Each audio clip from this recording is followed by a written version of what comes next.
안녕하세요. 강남 허준 박용환 원장입니다. 건강한 몸이 되면 저절로 빠지는 몸을 만들 수 있습니다. 그런 건강한 면역이 좋아지는 다이어트를 하기 위해서는 식욕과 식탐을 구분하실 줄 알아야 되고, 식탐이 새기지 않도록 하는 생활 습관들을 가지셔야 됩니다.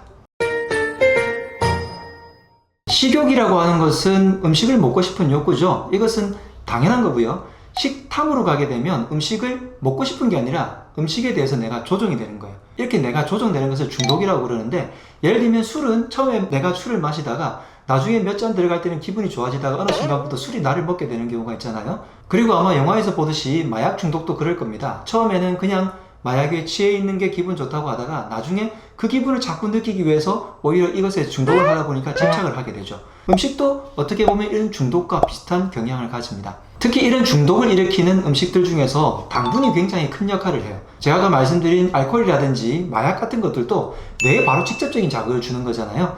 당분도 마찬가지입니다. 어떻게 보면 우리가 기운이 없고 혈당이 뚝 떨어져 있을 때 초콜릿 한 입이라든지 청량음료 이렇게 벌컥벌컥 들이키고 나면 갑자기 기운이 나는 듯 느껴지잖아요.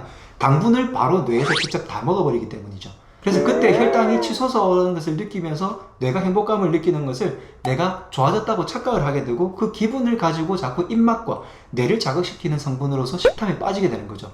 식욕은 내 몸 안쪽에 오장육부의 에너지 균형이 잘못 맞았을 때, 즉 다시 말해서 혈당이 정상적으로 오다가 천천히 내려가게 되면, 보통 밥을 한 끼 먹었을 때 4시간에서 5시간 정도 혈당이 올라갔다 내려갔다 한다거든요. 이런 식으로 혈당이 조절되게 되면 배가 자연스럽게 그 시간쯤 되면 배가 고프고 내 몸속에 에너지가 없어지는 걸 느끼기 때문에 그때 먹는 음식은 식욕에 해당하는 거죠. 그래서 혈당이 떨어지는 것을 느낄 때 당분을 올리는 습관들로 먹게 되면 식욕을 조절하는 게 아니라 식탐을 불러일으킬 수 있다. 그래서 음식 중에서 첫 번째, 설탕이 많이 들어간 음식들을 조심하셔야 됩니다. 물론 음식을 만들 때 설탕을 치는 경우가 많아요. 그래야 맛도 있고요. 저는 개인적으로 그렇게 설탕을 나쁘다고 생각하진 않는데, 요즘 너무 과잉해서 너무 지나치게 많이 먹어서 문제인 거죠. 왜냐하면 당분이 우리 몸에서 에너지를 실제로 나게는 해주니까요.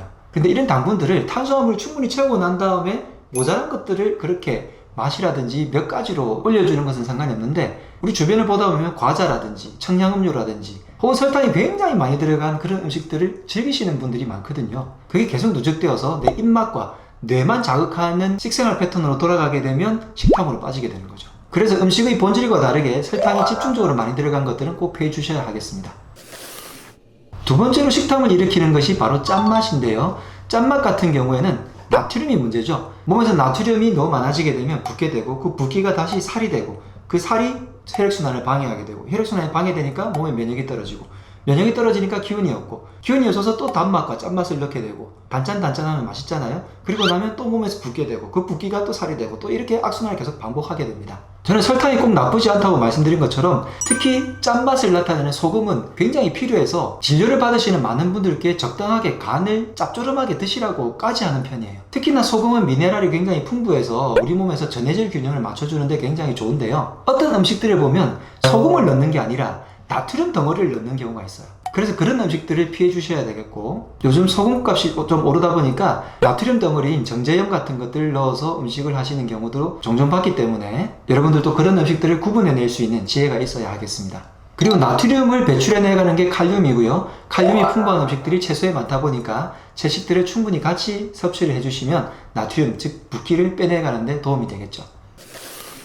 세 번째로 식탐을 일으키는 식생활 중에서 많이 보다 보면 우유가 들어간 음식들 때문에 식탐으로 이어지는 경우가 상당히 많습니다. 우유를 가지고 가공한 유제품들, 그리고 우유에다가 밀가루, 그리고 여러 가지를 섞어서 부풀린 빵, 그리고 이런 상황들을 납작하게 만들어서 튀겨낸 과자, 그리고 우유를 부풀려 가지고 지방을 잔뜩 집어넣은 다음에 유화제랑 섞어 가지고 부드럽게 만들어버린 아이스크림, 그래서 우유, 유제품, 빵, 과자, 아이스크림, 이런 것들은 식탐을 계속 불러일으키게 만들고 이 안에 설탕도 굉장히 많이 들어가고요. 짠맛이라든지 이런 것들이 포함이 되게 되면서 식탐을 더 증폭되게 만드는 음식들도 굉장히 많습니다. 특히 우유는 요즘 많이 알려지다시피 면역계를 좀 혼란을 일으키고 몸에서 오히려 칼슘을 빠져나가게 한다는 연구 결과도 많고요. 그렇기 때문에 골다공증을 유발하거나 소화당뇨라든지 비만의 주범으로 많이 알려지고도 있습니다. 물론 우유에 대해서 여러 가지 균형 잡힌 정보가 필요하겠지만 우리가 어릴 때부터 교육을 받았던 완전식품이 아닐 수도 있다라는 생각을 여러분들이 한 번쯤은 가지고 공부를 하고 여러 가지 정보를 찾아보시는 것을 권해드리고 싶습니다.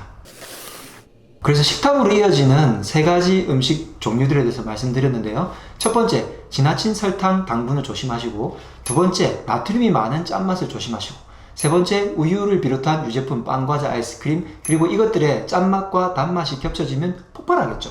이런 음식들을 주의를 하시면 식탐으로 가지를 않고요, 정상적인 식욕에서 여러분들이 조절을 하실 수 있을 겁니다. 제가 말씀드리는 건강하게 해서 면역이 좋아져서 저절로 빠지는 몸을 만드는 다이어트를 한다는 것은 이 식욕을 내 스스로 통제하고 조절을 한다는 뜻이거든요. 내 몸은 결국 내가 스스로 조절할 수 있어야 되지 않겠어요? 다른 것에 의해서 막 이렇게 조절당하는 게 아니라 내가 찌고 싶으면 찌고 빼고 싶으면 빼고 그런 상태로 만드는 것이 바로 건강한 상태인 거죠.